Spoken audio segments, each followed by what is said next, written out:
মেনোপজের মূল উপসর্গ সম্পর্কে জেনে রাখুন।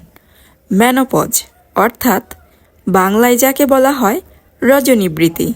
নারীদের ক্ষেত্রে একটা বয়সের পর মাসিক চক্র পুরোপুরি বন্ধ হয়ে যায়। এই সময় নারীর শরীরে নানান ধরনের পরিবর্তন আসে।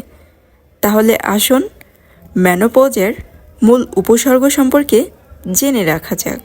নাম্বার 1, হঠাৎ করেই শরীরে তাপ অনুভব হওয়া, তীব্র গরম লাগার অনুভূতি হওয়া।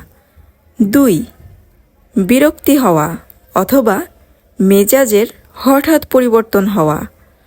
নাম্বার 3, রাতে ঘাম হওয়া, ঘুমাতে অসুবিধা হওয়া। 4, যৌনের শুষ্কতা এবং যৌন ইচ্ছা হ্রাস পাওয়া। নাম্বার 5, প্রস্রাবের তীব্র বেগ হওয়া।